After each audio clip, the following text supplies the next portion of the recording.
So welcome to the new update. Little bit of housekeeping right at the beginning. The session is for information only. We cannot give you any legal advice. We would always recommend that you speak with your broker of record or your brokerage management, or seek outside legal assistance if you have any specific issues. A little more housekeeping. Everything is copyrighted from OREA forms. These are your resources. They're very valuable resources. And so we take our copyright very seriously if we see any infringements.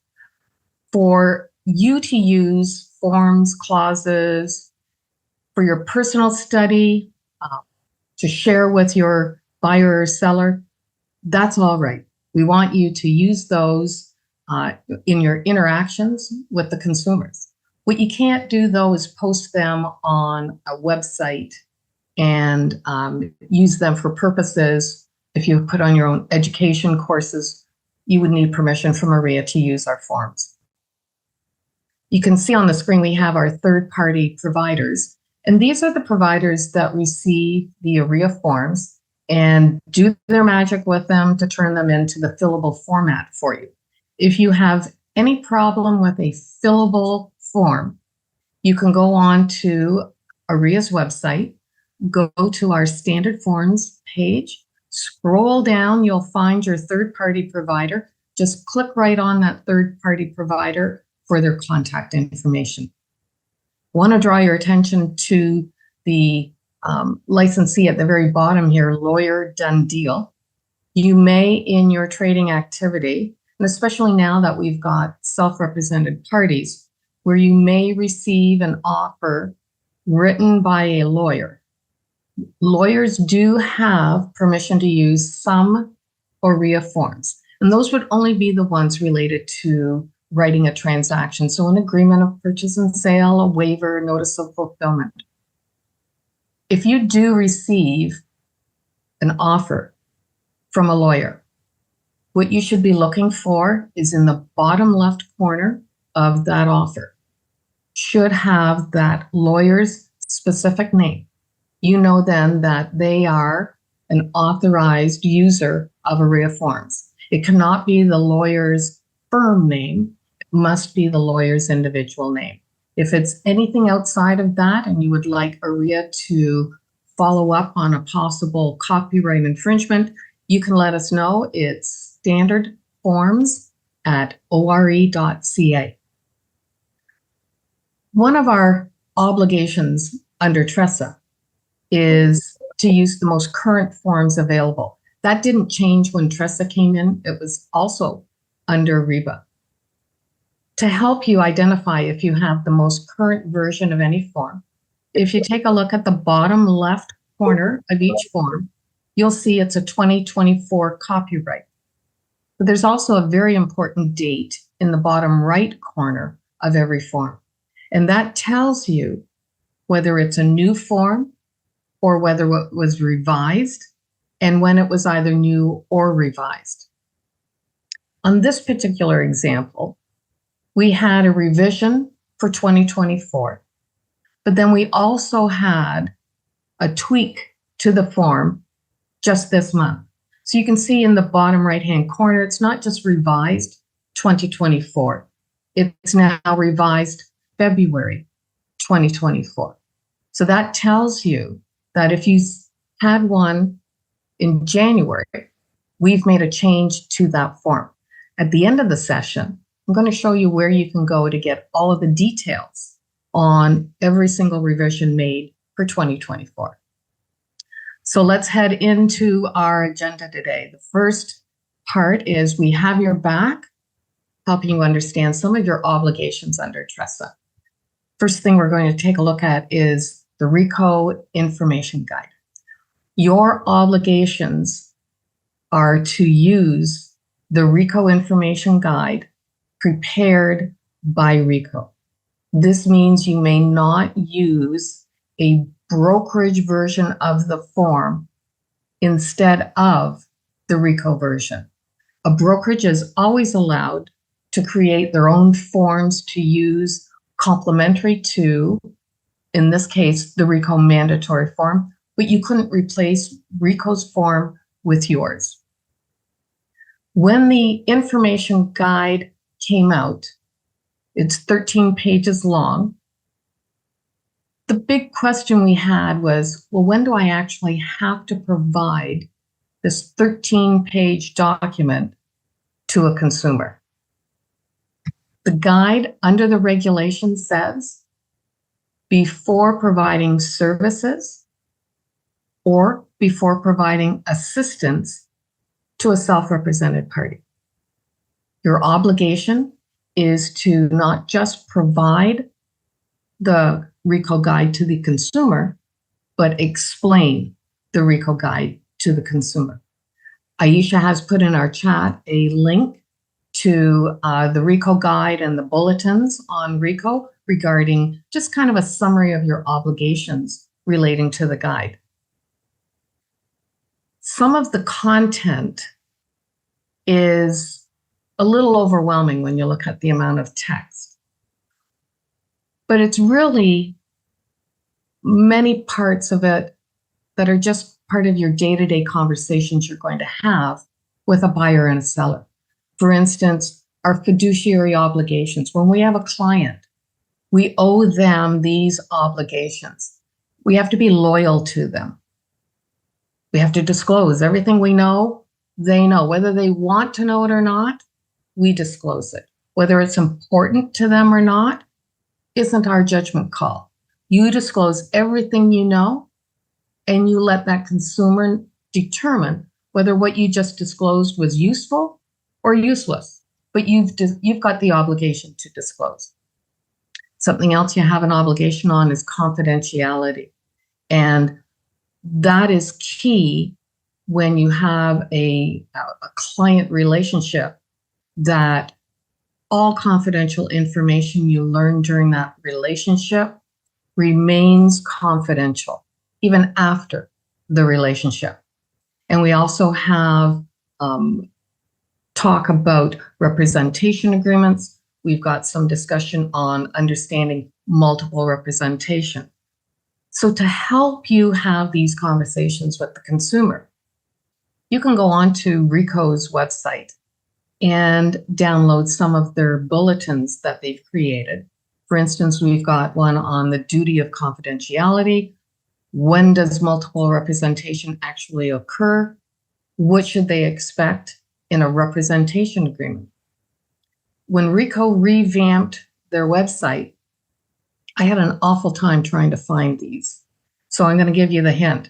When you go onto RICO's website, across the top, you're going to see a section called Brokerages and Agents. If you click on that, the very first drop-down box item is TRESA. When you click on that, on the left-hand side, you will see RICO bulletins. And they have quite a few that are on various topics. One of them is on the information guide. So it helps you turn 13 pages into more of a casual conversation you can have with your buyers and sellers. Self-represented parties are brand new under TRESA. In order to provide assistance to a self-represented party, you must first give them the RICO information guide and explain it. And it would be at that point that the consumer says, well, I think I would like to be a self-represented party. When they've made that decision, you must now provide and explain the self-represented party form from RICO. It's only a couple of pages long.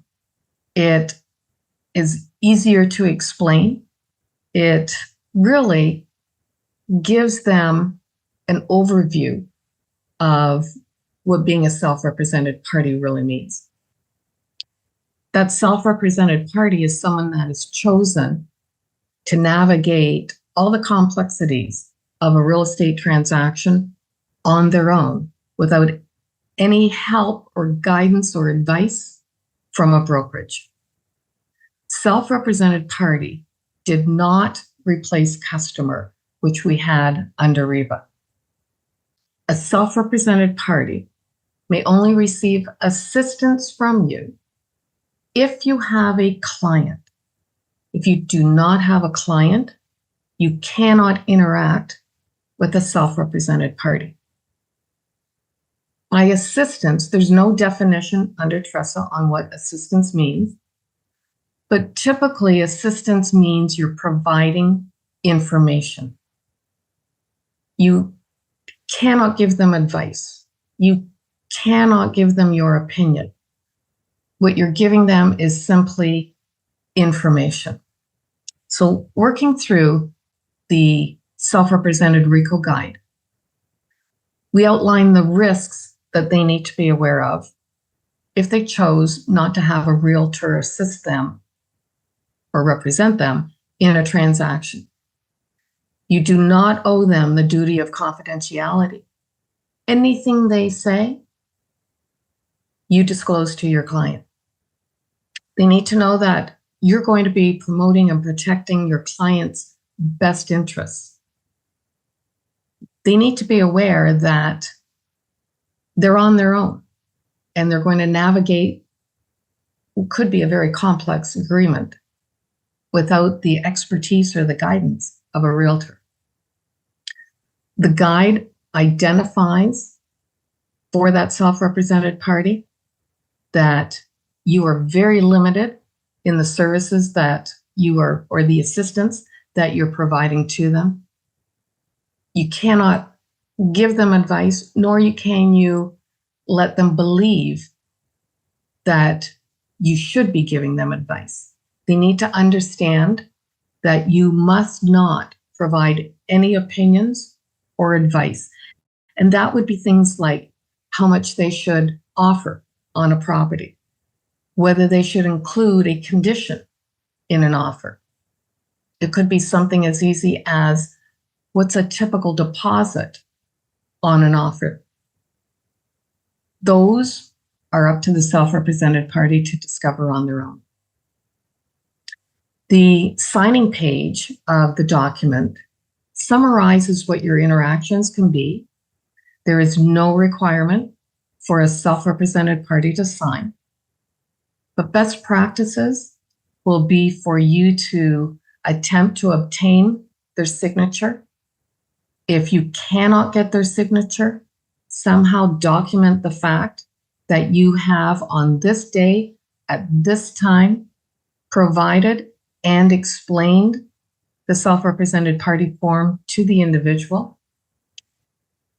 If it all goes bad and there's a complaint with RECO, then you need to prove you did your job.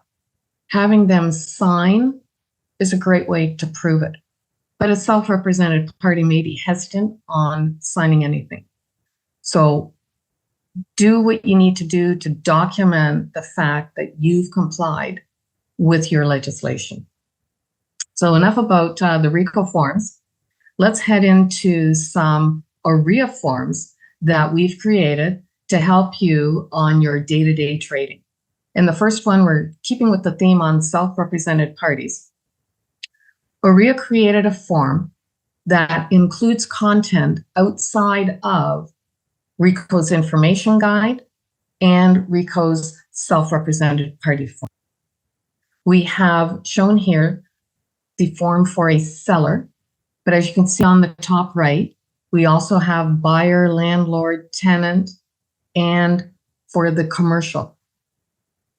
To do your day-to-day trading, there's certain acknowledgements and consents that you need to get from a buyer or a seller.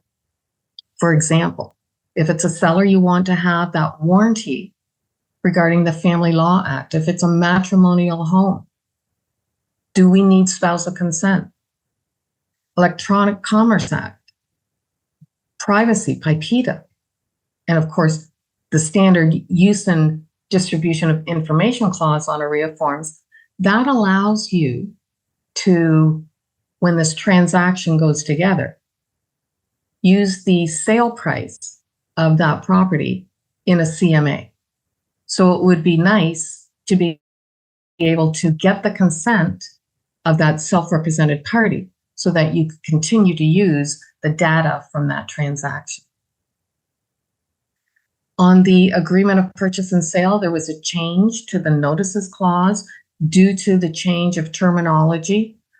Customer was gone. It was replaced by self-represented party.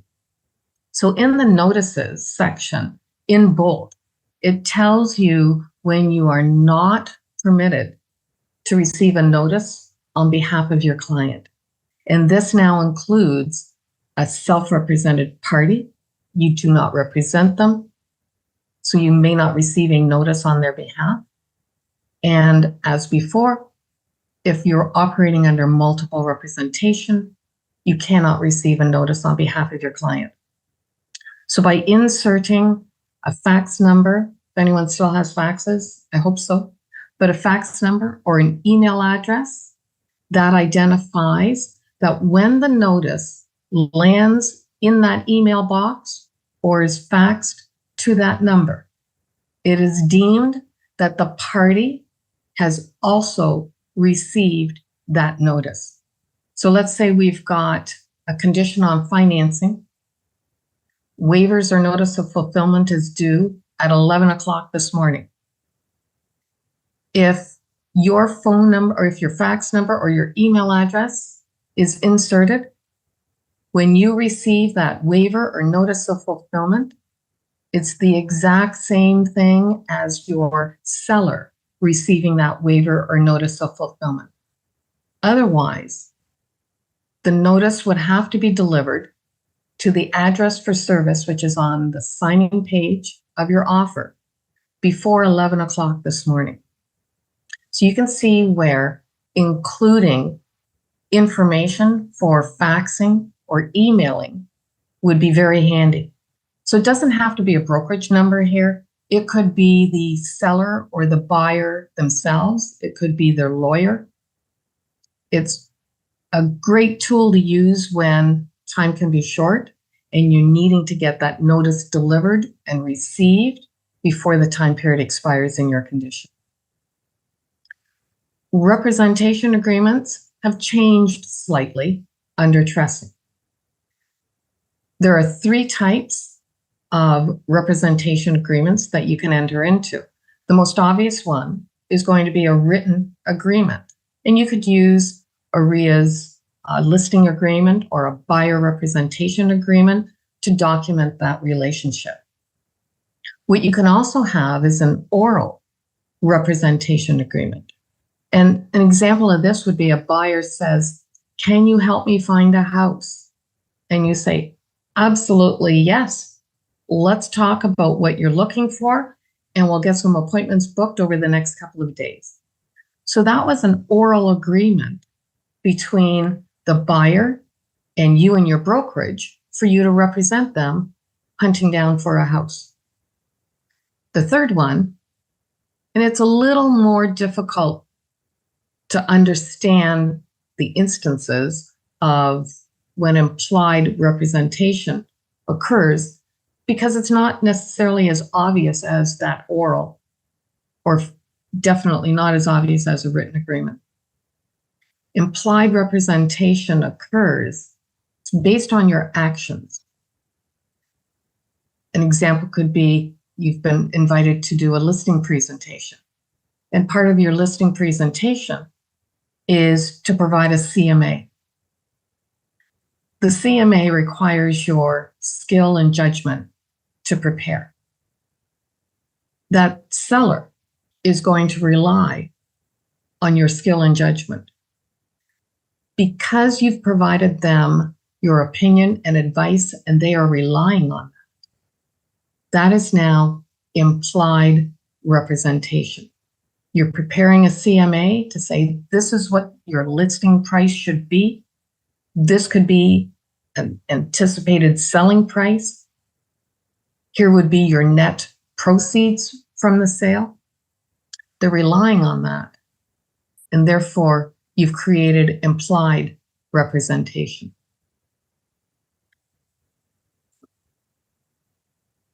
Under TRESA, we have 2 types of representation agreements. And the first one we're looking at is what we used prior to December 1st.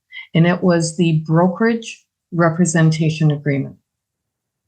When you have a brokerage representation agreement, it obligates every registrant within the brokerage to promote and protect that client's best interest. You owe fiduciary obligations to that client. You may have 500 agents in your brokerage. Only one of them is dealing one-on-one with that client, but all 500 agents in your brokerage owe the same duties and obligations to that client as the agent who's working with them. And that's what we had prior to TRESA. OREA's Form 200 can be used for brokerage representation. Now, when we first came out with the 2024 forms, we were using Form 200 for both brokerage representation and designated representation. There has been a revision. You can see in the bottom right corner of this form, it was revised just this month. We have now separated out brokerage representation and designated representation agreements. You'll use 200 for your brokerage representation agreement. Another change to the form is there is now automatically a Schedule A attached to all representation agreements, and this allows you to describe the services or add any other terms relating to your agreement. The designated representation agreements, it is still an agreement between the brokerage and the client. The change is that we are designating one or more individuals who will provide representation and services to the client. All other registrants within the brokerage will only provide services to that client. They will not represent the client. So the designated representative that is identified on that agreement is actually appointed by the brokerage. You may have something internally in your brokerage, a policy, something in your contractor agreement, where because you're the individual who's interacting with that client, you are automatically the designated representative. But under the legislation, it is actually the brokerage that appoints the designated representative. So our new form is Form 271. You can see where the difference being we've added a line in for you to identify the name or names of those who are the designated representatives. If you have a team, you do not insert Team Southgate, for example, and assume that they'll know the 20 people on Team Southgate that are obligated to represent the client. You must insert the individual names of those being identified as the designated representative. And the line underneath where you insert the name clearly states that only the designated representatives will provide services and representation to the client. Everyone else in the brokerage provides services only and no representation. One of the questions that OREA gets is, do I also put the brokerage's name on the designated representation line? And the answer to that is no. You can see up above, we have the brokerage's name, because remember the contract is between the brokerage and the buyer or the seller. Brokerage name goes up top, and only those as the designated representative are identified on that line. Now, there may be instances where you'd like to go on holidays. You were the only designated representative identified on the agreement. Somebody needs to be available for representation to your client. In those instances, you could amend your listing agreement by including a new designated representative. You wouldn't take your name off. You would just add another designated representative.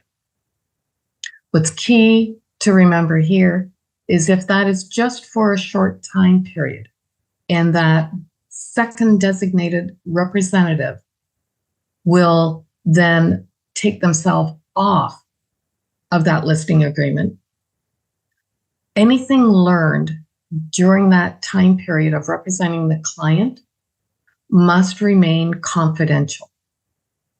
You may have motivation. You may have offers, so you see what kind of a counter offer the seller is willing to accept. That is confidential information. It must remain confidential information even after your representation ends. And that is actually part of the discussion in the RECO confidentiality bulletin that I showed you earlier. I like to describe it, we're a rural area, Chatham and Windsor. So whatever you've learned in that silo of representation stays in that silo of representation even after you're done representing the client. That's not new, and it's not under TRESA. That is agency law. That's always been around. The confidentiality does not have an expiry date. That extends on forever. So if you were to then have a buyer interested in purchasing the property that you were a temporary designated representative of, anything you learned must stay confidential. You could not share it with your buyer. Your brokerage may have policies that once you are a designated representative, you remain a designated representative for the entire term of the agreement. And that just helps to reduce some of the risk associated with your obligations for confidentiality. So we have additional new forms for designated representation, buyer, landlord, tenant, and as well we have 5 different commercial versions of the forms. A new obligation under TRESA relates to obtaining the initials by the expiry date on a representation agreement. Under REBA, it was if the agreement extended more than 6 months, you obtain the initials. Under TRESA, you obtain the initials every single time, whether it's a 1-day agreement or a 1-year agreement.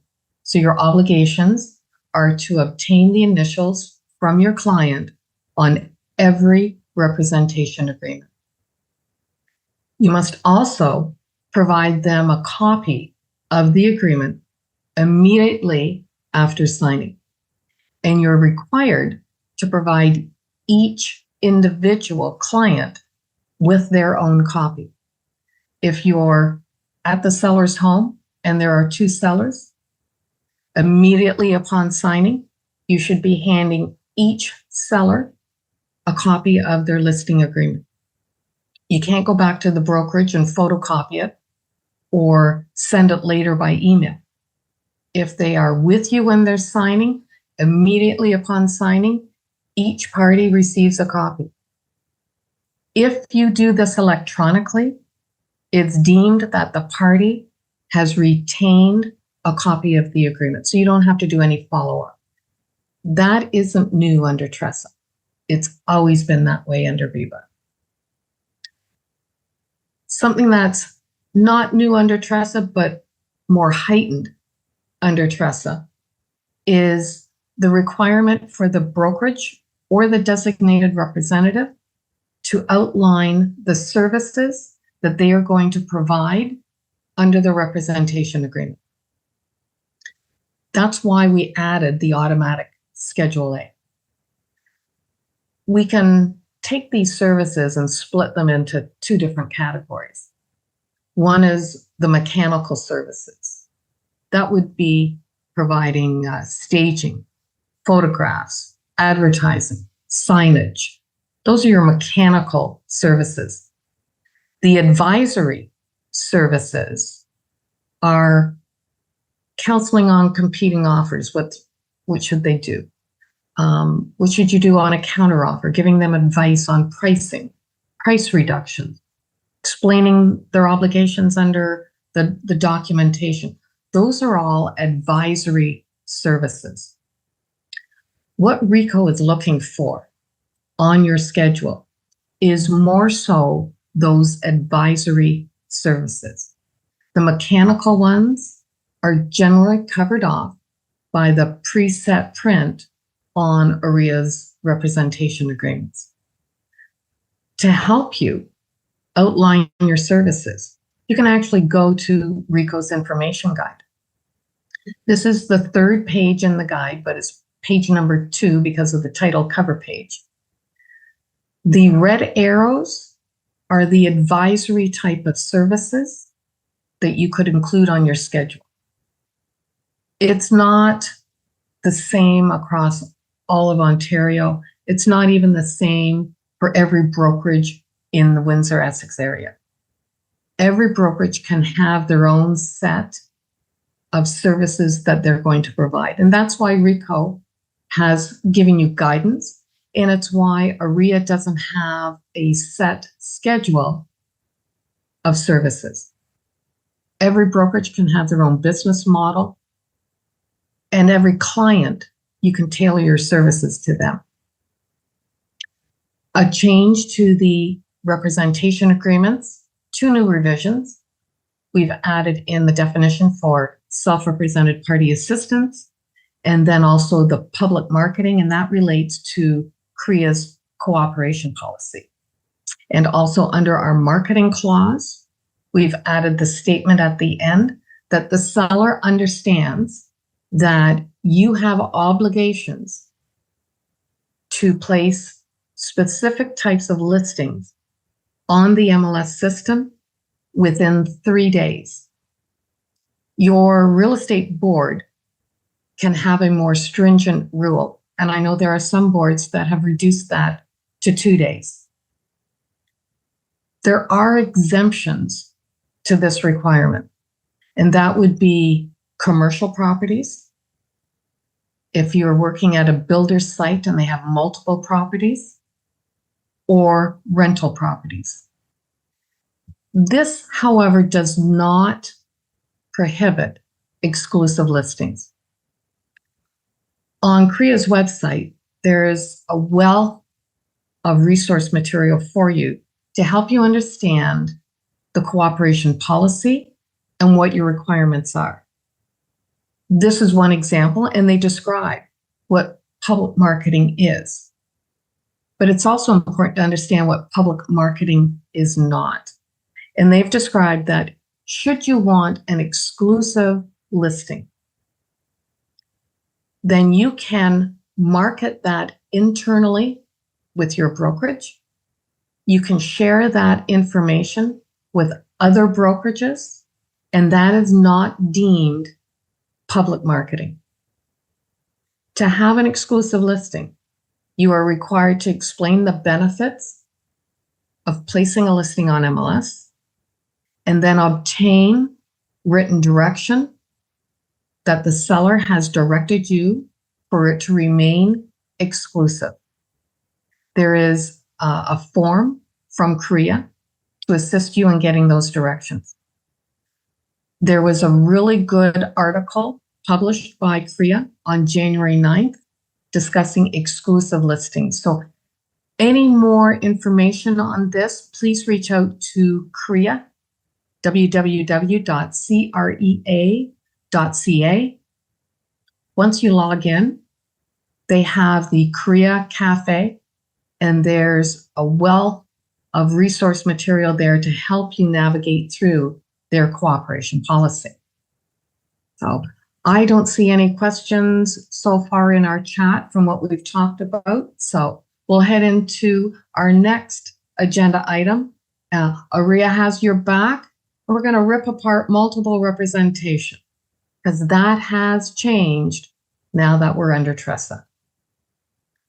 Multiple representation occurs when either the brokerage and or the designated representative represents more than one client in the trade. Typically, it's a seller and a buyer, but it could also be competing buyers where you've got that multiple representation, and you may not even realize you're competing against someone in your office, but competing buyers can also result in multiple representation. Your obligations are to have a discussion about the limitations to your services, the limitations to your obligations, any change in commission because you're working under multiple representation. Once the client receives that information, you must obtain consent to proceed working under multiple representation. So before we look at the OREA forms to help you, let's take a look at some scenarios so we understand whether or not multiple representation is occurring.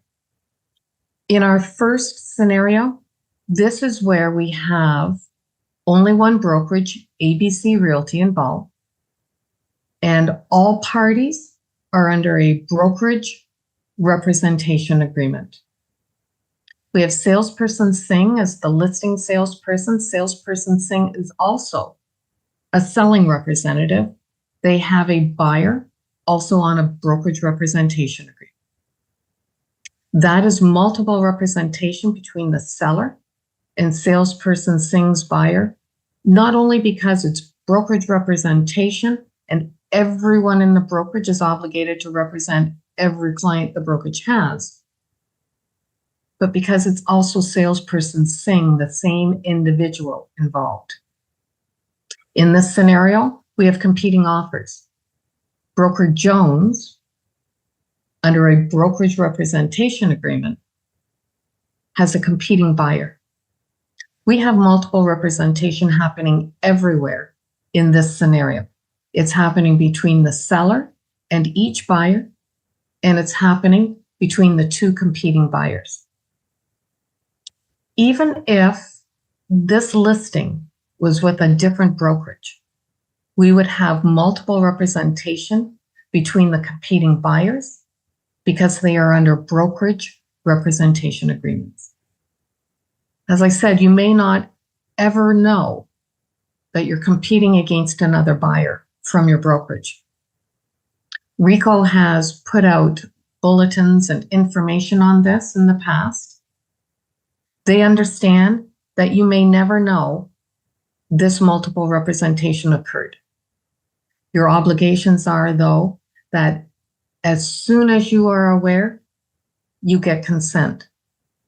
There is no obligation on the part of a listing brokerage to advise a cooperating brokerage that they are competing. It's good practice for a listing brokerage to do that, but it is not legislated as a requirement.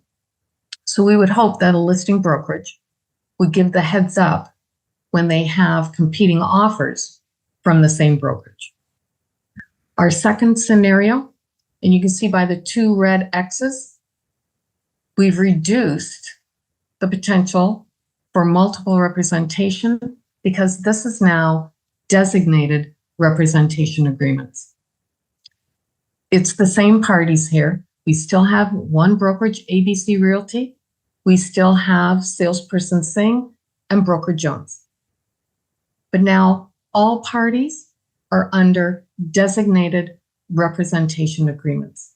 The only time multiple representation will occur is when the same designated representative is representing the two parties. So in this scenario, salesperson Singh is representing both the seller and the buyer. So we have multiple representation in that instance only. We no longer have multiple representation between the competing buyers or between the seller and broker Jones buyer.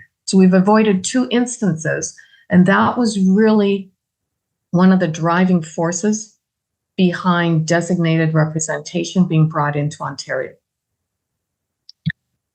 Our next scenario, under TRESA, a brokerage can choose per transaction whether to have brokerage representation or designated representation. So you may find yourself in a scenario where we've got a combination of both. In this scenario, the seller is under a brokerage representation agreement. So everyone in the brokerage is representing that seller. Salesperson Singh just happens to be the listing representative.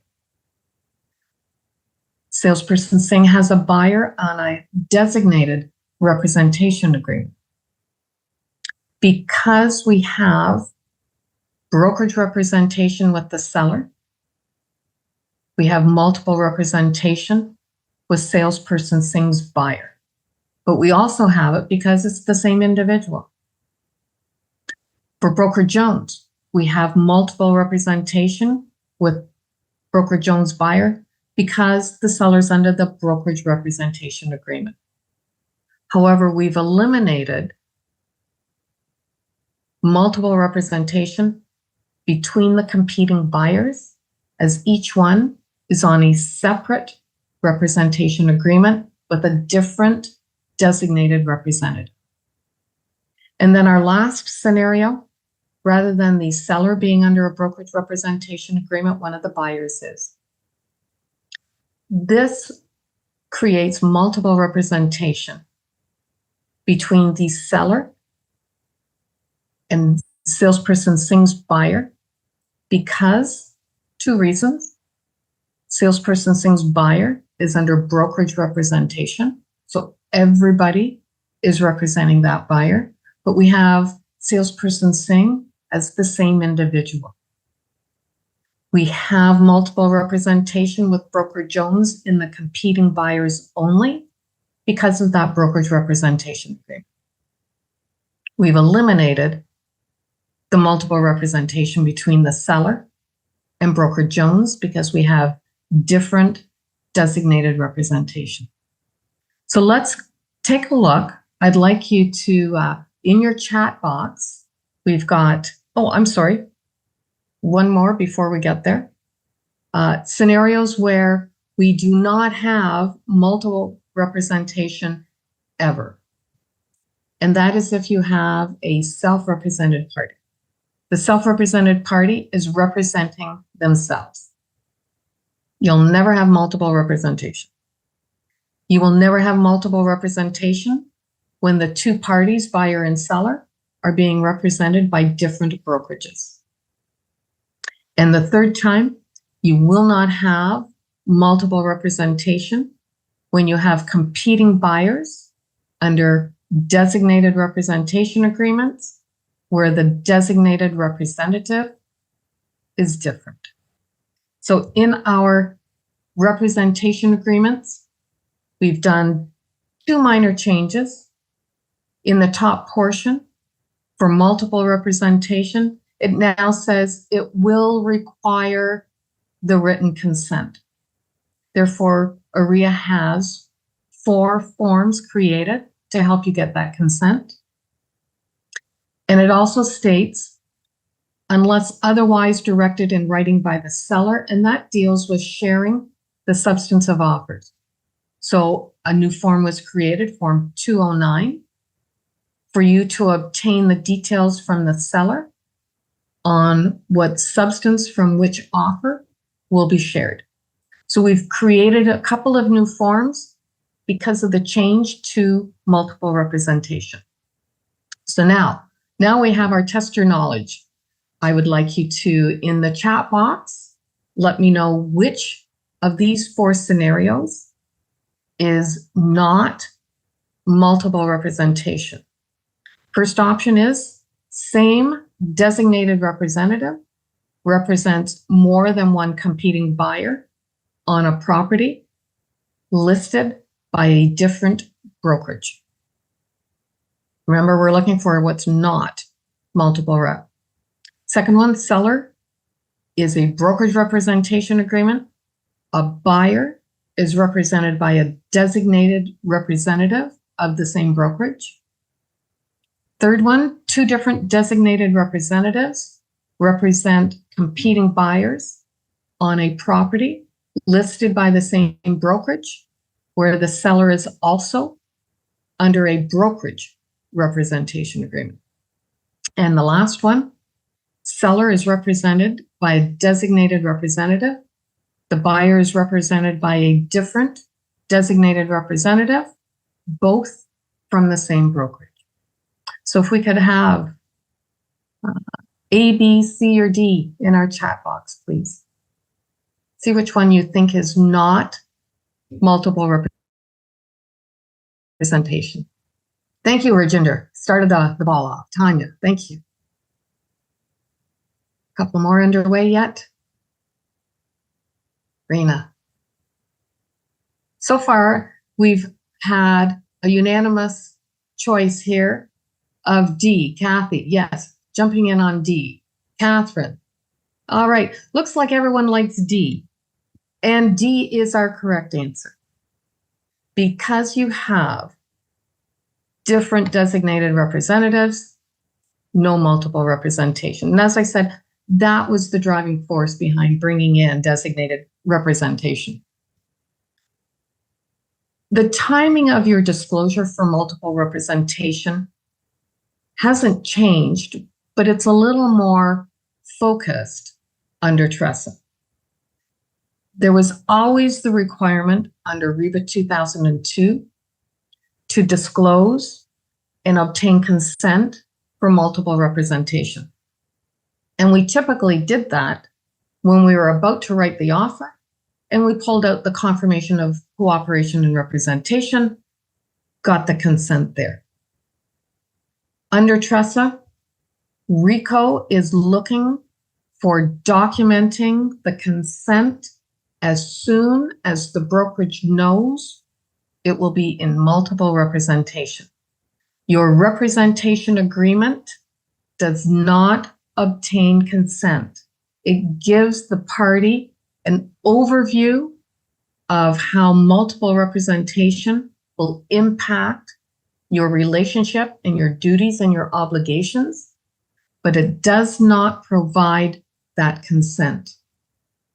So the timing of when you're going to get consent is now very important in RECO's eyes. As soon as the brokerage is aware that it is in multiple representation, we pause. We stop our interactions with our buyer or seller. We go over all of the aspects of working under multiple representation, and you get written consent from the party to continue forward.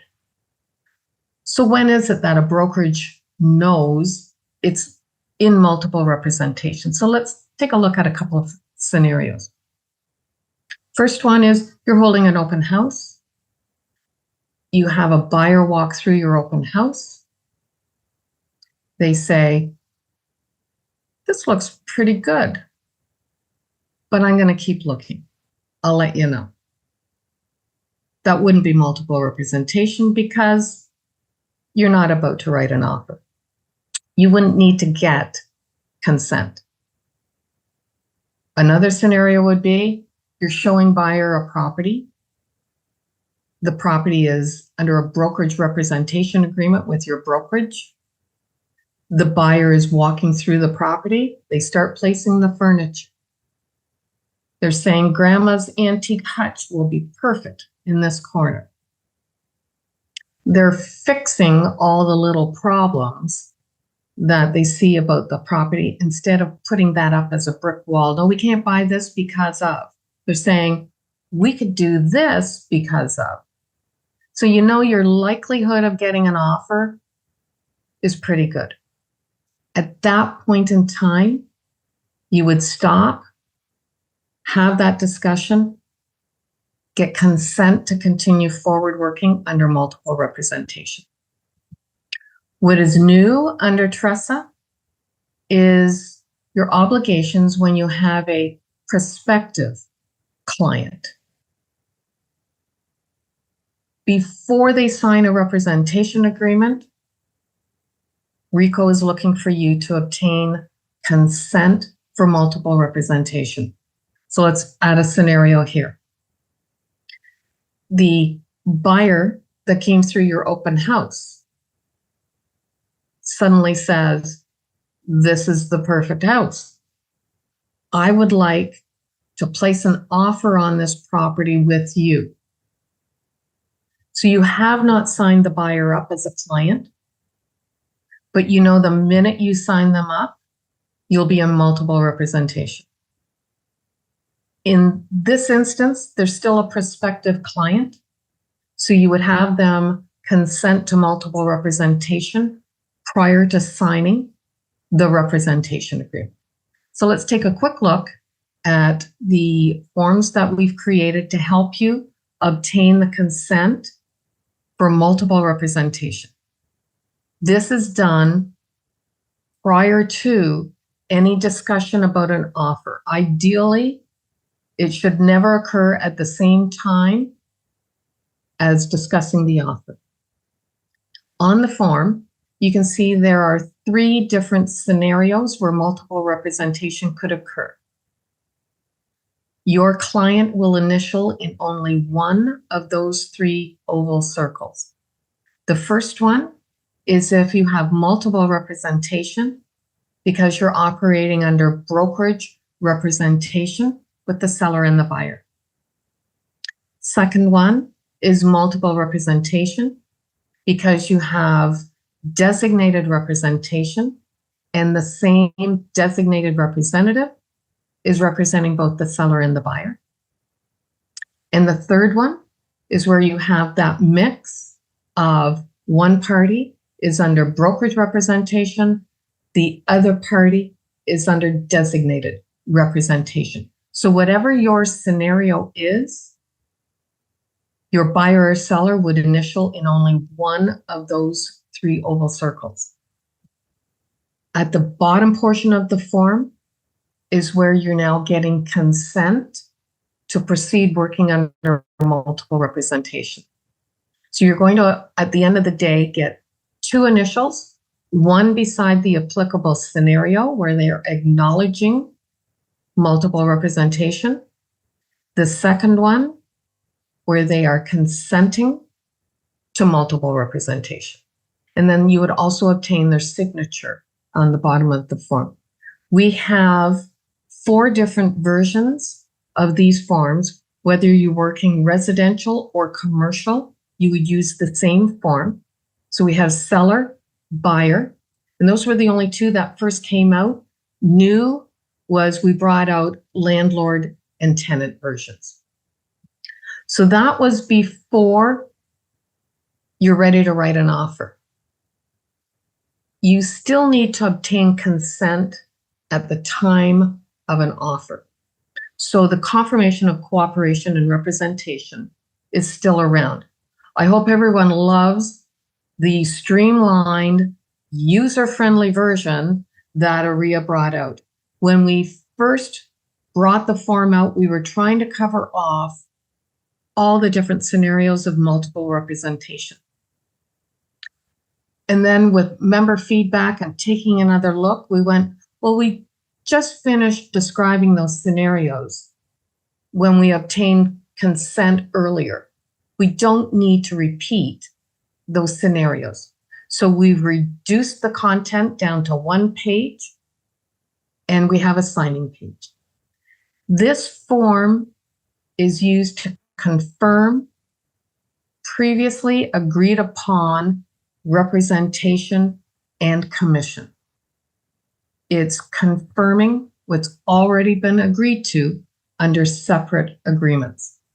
So let's take a quick overview of our revised form. For the listing brokerage, there's actually now 2 different sections. We've separated out single representation from multiple. Under the single representation, you would have 3 options to identify what's happening with the buyer. The first one is the buyer is working with a cooperating brokerage. The second one is the buyer is a self-represented party. And the third one, the buyer is also working with our brokerage, but they are under a designated representation agreement different from the seller. So single representation is in one section. Part 2 is when you have multiple representation. So as the listing brokerage, you're either selecting the options under number 1 or you're selecting the options under number 2. And in number 2, working under multiple representation, you've got 2 options in the preset. The first one is if it's brokerage representation. Second one is if it is designated representation. What is not here on the preset, but we have additional comment sections here, is if you have that mix of one party under brokerage, the other party under designated. Section 3 is when you are a buyer brokerage, and a buyer brokerage occurs when there is no listing brokerage. There's only one brokerage in the trade and you are representing the buyer. So this would be a private for sale, a FSBO. This is a self-represented seller. And because any agreement must include representation, and that includes an agreement for commission, you cannot have commission received from a self-represented party. You can only receive commission from your client. So in this instance, if it is a self-represented seller and you are representing the buyer, it identifies that the commission is being paid from the buyer. And the last option on the form is for the cooperating brokerage. When there is a listing brokerage and you now have a different brokerage representing the buyer, they are the cooperating brokerage. This is familiar looking. We've got it in 2 parts. The first part identifies the representation. It doesn't distinguish whether it is a brokerage or designated representation agreement with the buyer, because that's not impacting the relationship on the seller side. There's, as I said, impossible to have multiple representation when you have 2 different brokerages. We also have how the commission is being paid, and it's your options of as per the MLS, and you would insert whatever the commission offering is on your MLS system. Or if it's an exclusive listing, you would identify under part 2 what the commissions are being paid. So the form is really streamlined. At the bottom of the form, you can see we've got revised 2024 V2. When the form first was reduced down in content, we didn't have those oval circles on the bottom. Those oval circles have now been added back in. If you are the listing brokerage and you also have the buyer, you remain just the listing brokerage. Either the individual, the agent working with the seller, or the buyer can initial under the listing brokerage. The buyer cooperating brokerage would remain blank. On our signing page, we have to get consent at the time of an offer to have that offer done under multiple representation. So we have the area to obtain consent, and then we also would provide the buyer and seller a copy of the agreement, so we're obtaining their signature. So the confirmation of representation, cooperation and representation is still a required document. The consent you obtain as soon as you're entering into multiple representation is one time where the consent is granted. but you need it the second time at the time of the offer. Okay, so before we change gears, I don't see any questions on multiple representation. So we're good to carry on. Great. A new obligation under TRESA deals with your obligations to ensure if there is a fact about the property the seller is legally obligated to disclose, you now have an obligation to make that disclosure to every buyer that expresses an interest in the property. And this means it's before or when they're viewing the property that this disclosure is made, not at the time of an offer. OREA created Form 299, and as you can see, it also was revised after the first one came out. The most recent revision has been at the very bottom of the form, where we've added in for the prospective buyer to sign acknowledging that they have received this disclosure. That's a requirement under TRESA for you to provide the disclosure and obtain that acknowledgement that they've received it. The form is done before an offer, but you may still want to ensure within your offer that there is absolutely no misunderstanding about this seller's disclosure. In your clause database, we have Rep Warrant 1 clause. It can be inserted into your offer. Not only does it obtain the buyer's acknowledgement that the seller is making this disclosure, but it also removes any liability from your seller relating to that disclosure. So even if you've used Form 299, you can consider inserting Rep Warrant 1 into your offer. Competing offers, some of it's the same, but boy, was there a big change under TRESA in terms of sharing the substance. So you must always disclose the number of competing offers to every buyer making one of those offers. What's new is the seller's option to share some or all of the substance of one or more competing offers with every buyer making an offer. What may not get shared is any personal confidential information of the buyer. So that means the buyer's name couldn't be shared. If you had an offer conditional on the sale of the buyer's property, you could share that one offer has that condition in it. What you could not share is the address of the property that must be sold. So there's very few rules under TRESA regarding how the content gets shared, when the content gets shared. There's only those 3 rules. The seller can direct to share some or all. Whatever gets shared with every buyer placing an offer, and you cannot share the personal information of the buyer. Those are the only 3 rules.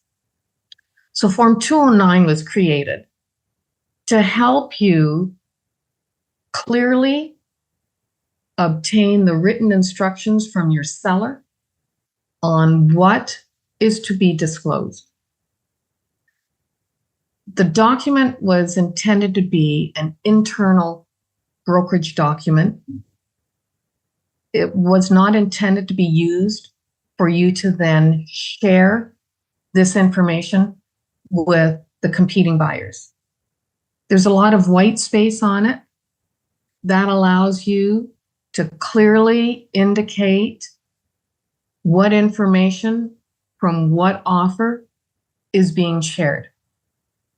And we're going to talk about the clause where a buyer can revoke their offer if contents are shared. But what happens if you have two offers? One has the do not disclose clause in it, the other one does not, but they both have the same price. You're going to share the price of the offer.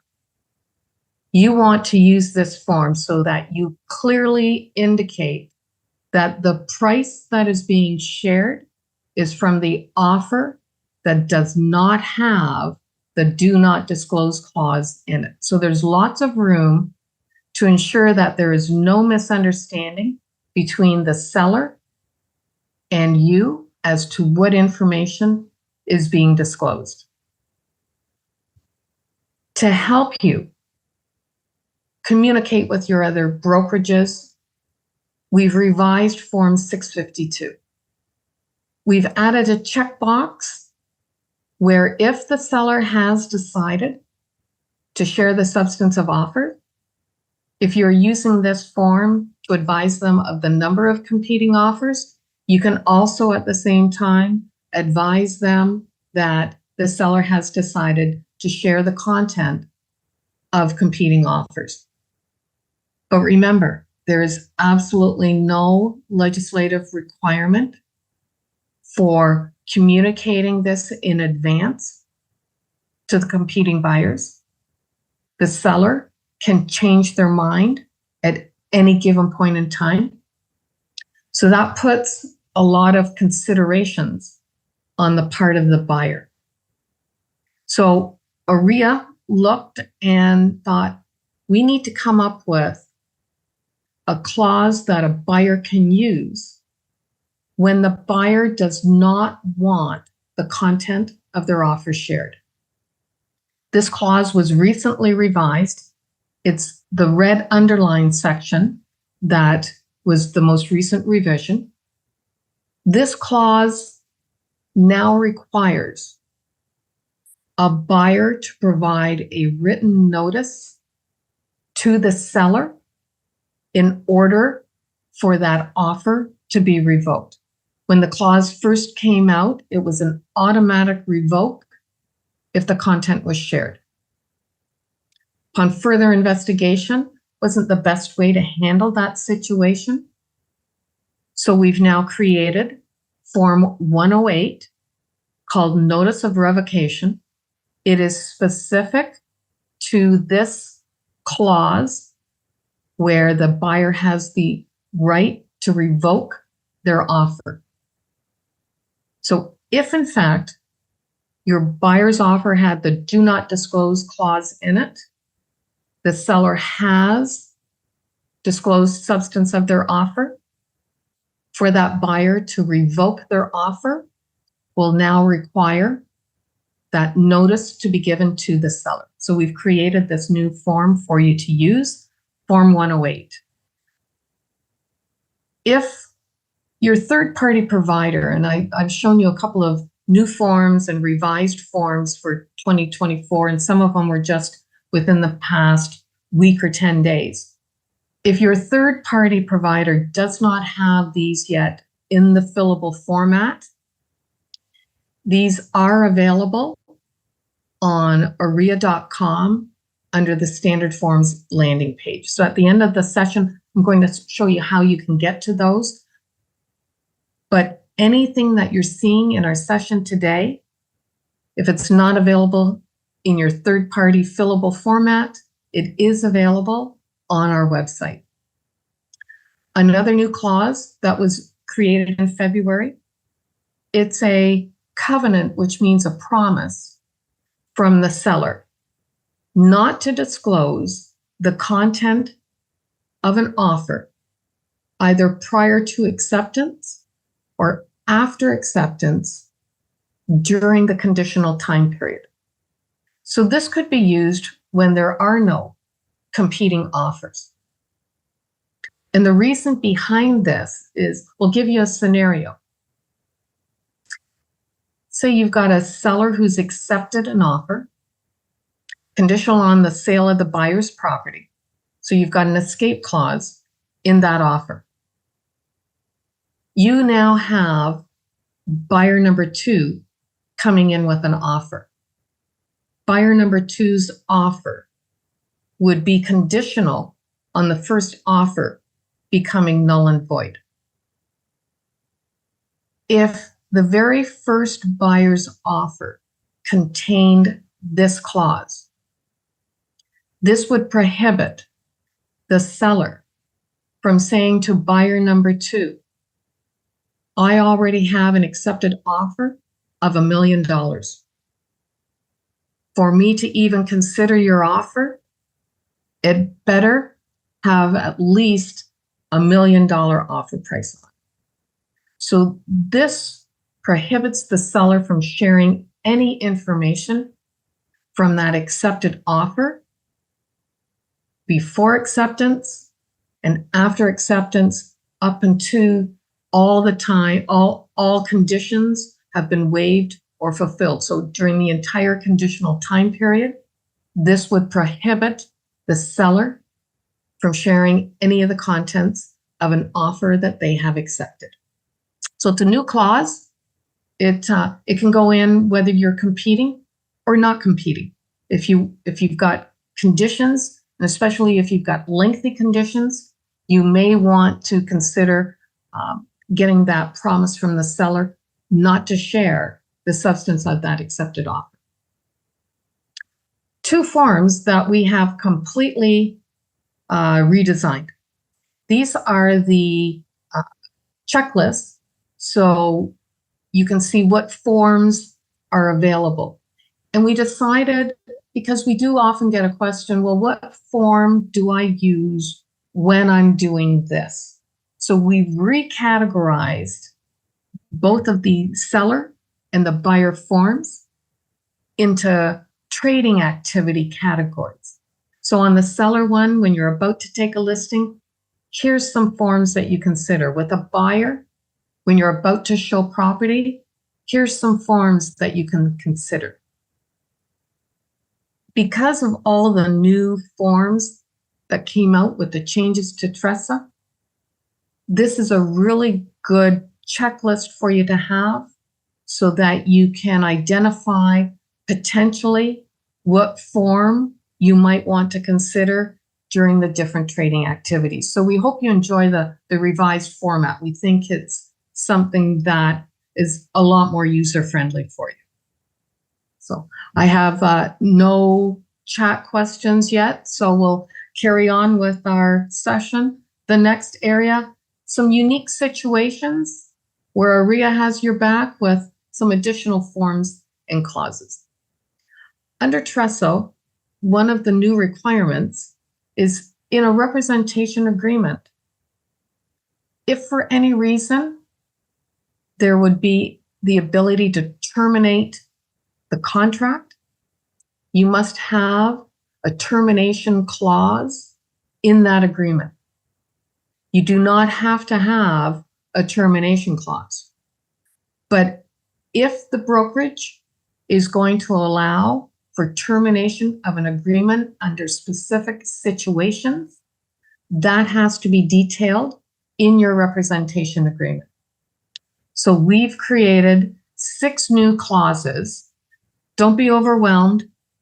It's only 3 different scenarios, and then there's one for a seller, one for a buyer. We don't have these for landlord and tenant, but you could still use these and just change the terminology. The first scenario would be where a party does not consent to multiple representation under a designated representation agreement. If this clause is inserted in the representation agreement, it allows the brokerage to automatically assign a different designated representative from the brokerage to represent that party. The next termination potential under designated representation is if the designated representative leaves the brokerage. Now recall, the contract, the agreement, belongs to the brokerage. Having said that, you may have policies within your brokerage that would allow you to move your listing or your buyer representation agreement over to your new brokerage. However, if that is not a policy within your brokerage, and if you leave, the agreement remains with the brokerage. As the designated representative, leaving the brokerage, the contract can no longer be fulfilled. Therefore, this clause would allow the brokerage the right to put another designated representative as the individual for that client. And the third one deals with multiple representation and brokerage representation. When the party does not consent to multiple representation, you can't assign someone else because it's brokerage representation and everyone in the brokerage is representing that client. So this clause would allow the brokerage to refer the party to another brokerage to represent them in that transaction. So we've got 3 different scenarios with the potential for an agreement to be terminated, and this gives permissions to the brokerage to react to those scenarios. They're new, change them for landlord and tenant if you need. A couple of other unusual scenarios, and they're a little more heightened because we have that self-represented party potentially in a trade. The form for the buyer's warranty that they're not a non-Canadian. This was legislation that came in on January 1st of 2023. It's now been extended. Originally, it was for 2 years only. It's been extended to January 1st of 2027. This is a brokerage form to use to obtain the warranty from the buyer that they are not a non-Canadian. And we use that language, not a non-Canadian, because that's how the legislation terms them. We also have a clause that could be inserted into your agreement of purchase and sale, where it's a buyer warranty to the seller that they are not a non-Canadian. It would require the buyer to provide a statutory declaration to the seller that they are not a non-Canadian, or that they're exempt from the requirements under the legislation. So this clause could be used in your agreement of purchase and sale to protect your seller. This one only applies in certain areas of the province. I don't believe it's in Windsor, correct me if I'm wrong, but if you're trading in an area where there is a vacant home tax, this would be a seller's warranty clause that the home is not subject to that vacant home tax. I don't see any more questions. We're headed into the final portion of our session, so we'll have time to open it up for one-on-one discussions. Last portion here is some additional resources for you. When you log into OREA.com, across the top, you'll see the Standard Forms tab. If you click on that, this is what you'll find. There's all kinds of good resources here for you. Under the clauses section, you can download a PDF copy of all OREA clauses. It's nice to have that in case you're in an area where the internet is a little sketchy. It could be good to have if you're working with a buyer or a seller. You get an offer and the clause looks a little unusual and you just want to check to make sure it's correctly written. There's also within the clause booklet that you do not have with your third-party provider, notes and cautions. And these are things for you to just consider when you're going to insert that clause into an agreement of purchase and sale. One example is the Mort 4 clause, and that's the conditional on mortgage financing that's worded satisfactory to the buyer in the buyer's sole and absolute discretion. There's notes and cautions there for both the seller and the buyer. For the seller, they need to know that this clause gives a lot of latitude to that buyer, whether to fulfill that financing condition or walk away from the offer. And satisfactory could be, satisfactory to me is, I want a 3% interest rate, and the best I can get is 3.5. That is not satisfactory to me. I'm out of here. So the seller, when they receive an offer with that clause in, needs to understand the wide parameters allowed to a buyer in fulfilling that condition.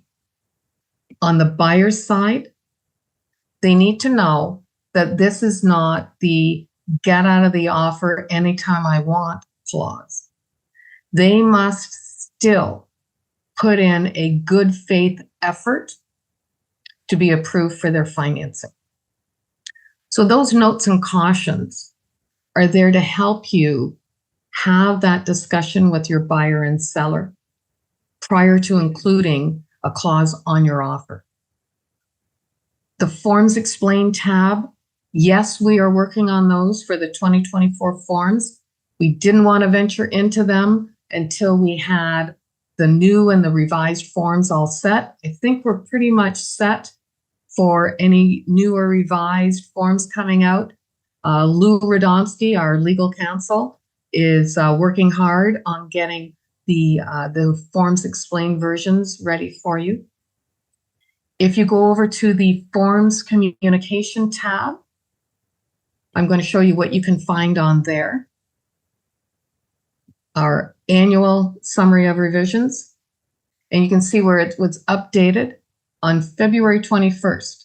So all of those recent revisions that I talked about where you saw revised February 2024 or February version 2, all of those are now captured within the annual summary of revisions. We just talked about the clause booklet. You can see it was updated February 20th with all our new clauses. Also on the standard forms landing page, if you scroll down closer to where all of the standard forms are, there will be a link where you can get the list of every single OREA form. So you don't have to go, I know they talked about a form, but I don't know what the form number is. Here's your list. And if there is something in blue means it's a brand new form for 2024. Ottawa, coming up next week. OREA is going to be at the Realty 24 at the Shaw Center in Ottawa. Ray Ferris, who is your realtor in residence, is going to be there. On March 7th, he's part of a panel discussing raising the bar with TRESA. Our CEO, Tim Hudak, is also going to be in attendance. The OREA Standard Forms has a booth on the trade show floor. I will be there along with other members of the OREA Standard Forms, other speakers that OREA has doing these presentations. If you are there, please stop by. We'll answer every single question you have, whether it's about TRESA or any standard form or clause. For information on this, it's www.realityconference.ca. So hopefully we can see some of you folks from Windsor in Ottawa. I think the weather's supposed to be okay, so the travel shouldn't be too bad. Fingers crossed we don't get that late winter, early March storm that we always get. So any questions or suggestions on anything to do with standard forms, we would love to hear from you. Here's our email address, standardforms@orea.com. Please reach out to us. We typically are getting back to you within a couple of days max of any question or suggestion that you might have for us. And Aisha has posted our email address in your chat box for you. We have your back. We're now at the point where we're going to be able to open it up to any questions that you might have. Now, Aisha has also just posted in the chat box a SurveyMonkey link. We would love to hear from you about the outreach presentation that we have. Any suggestions, any comments. We'd love to hear from you on what we can do to help you or improve any of your member resources. So please, if you have a moment, it's only 4 questions long. You can quickly give us some feedback. That would be great. So at this point, we've reached the end of our session for my presentation, but we'd love to open it up to either a chat question or unmute your mic, and we can have a question and a conversation. So Rajinder, I see we have a question. Do we still have an option of having no designated representative? Yes, that would have a brokerage representation agreement.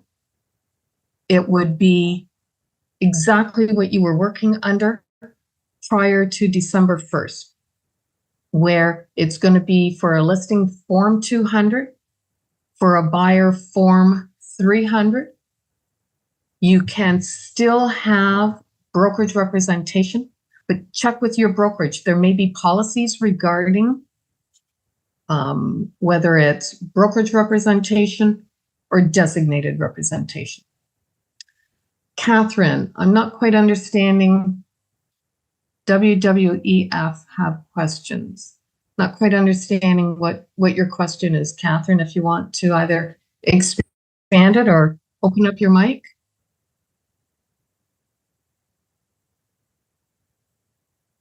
Oh, well, hello, Jenny.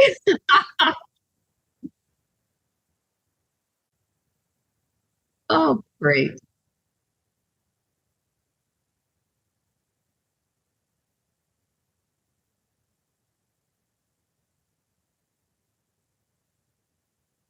Great. Absolutely. Glad to have those, Jenny.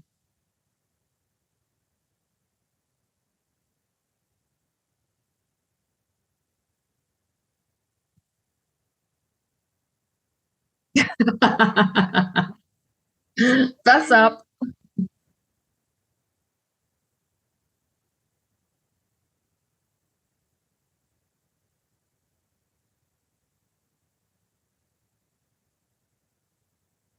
Yes, and that's when we were talking about the Form 209 to get those instructions from the seller.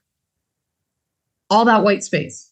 So if you do have the same content in competing offers, and one of them has that do not disclose clause in it, you want to, as the agent working with the seller, clearly document on that form which offer that content was taken from.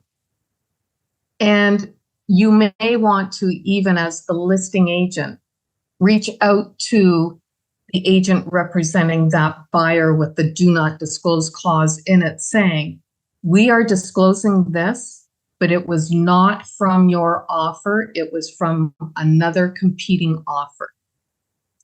Remember, you have requirements to retain copies of all offers. Therefore, there would be the backup material that the listing brokerage would have to prove that this substance, this offer price, was actually from one of the other competing offers. If the listing salesperson doesn't reach out to you before you have the buyer revoke their offer, you may want to place a call and just touch base to ensure that it was actually the content of your buyer's offer that got shared.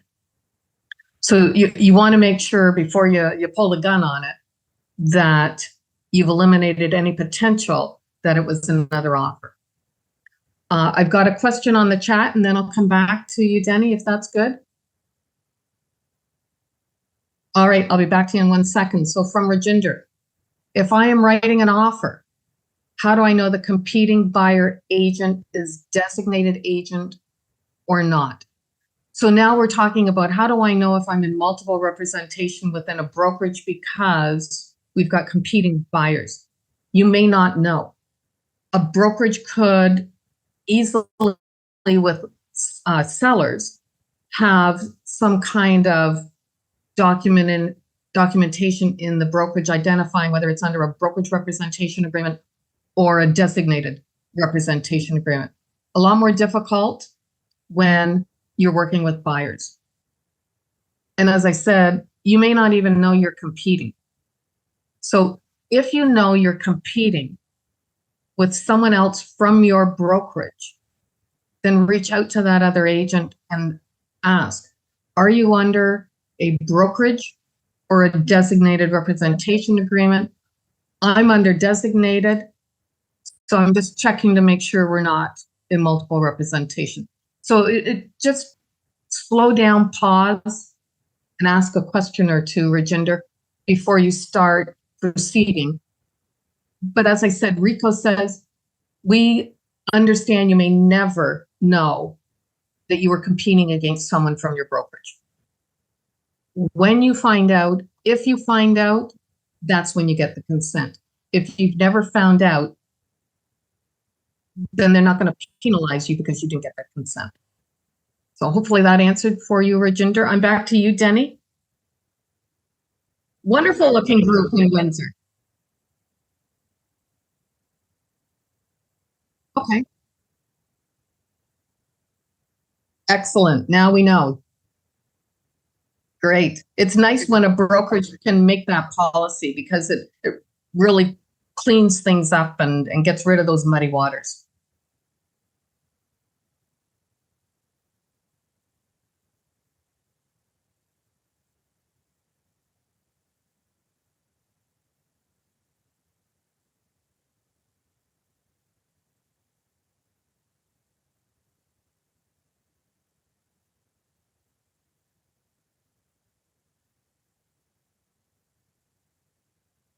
Well, the right to revoke the offer is only there if you've added that clause into the agreement of purchase and sale.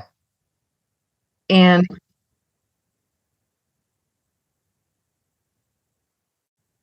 depends on when you want that offer pulled.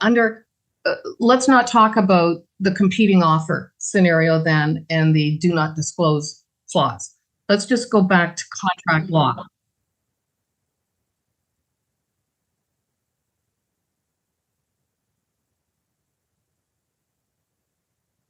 Okay. Yep. No. In that instance, the offer has not been provided to the seller. You've still got it. It's not been, so the buyer's offer has not been conveyed to the seller. The buyer, under agency and contract law, has given you an instruction that you must follow, and it's legal. And under contract law, the buyer can revoke their offer, even though it was signed under seal, because it has not been presented to the seller. So you don't need a form for that. You can just walk out and say, nope, I no longer have a competing offer. It's only if the offer has been presented to the seller, submitted to the seller's brokerage, where you need the clause in the offer granting the buyer the right to revoke. And then in that instance, because the seller already has the offer, to actually have that revoke take place, it requires the written notice. Yeah, great, good question though, great question. Anything else on your end, Denny? I don't see anything in the chat right now. I'm your opportunity. You know what? Even if there, Denny, you have a question on something that has nothing to do with today's session, if it's a question that someone's been wanting to ask somebody, please ask away. We're here at least until noon. So now's your opportunity to ask anything you want, whether it's part of the format or outside of the format. We're here to help. We have your back.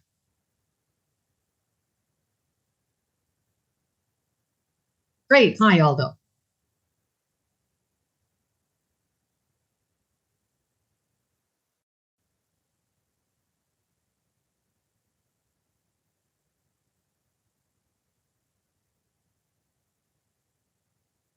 Well, in that scenario, there wouldn't be anyone for the seller to share the contents with because it's a single offer.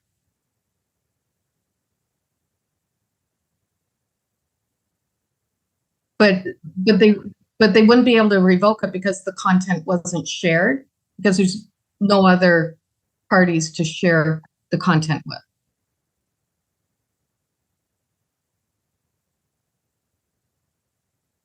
That's under contract law because they signed under seal. So that how that differs from the previous scenario was the offer hadn't been presented to the seller yet. You walk in, there's 15 people waiting to present an offer. Your buyer says, I don't want any part of that. Don't present my offer. You can leave. You can withdraw that offer because it was never presented to the seller. In your scenario, if the offer is presented to the seller, the buyer signing under seal does not have that right to revoke it. If the clause is in the offer, it gives them the right to revoke, but only if the substance is shared with other buyers. So if you're the only offer, there's no other buyers that the content would be shared with. So it wouldn't be applicable at that point in time. These are great questions. So these are some questions that we have not had. So this is great conversations to have.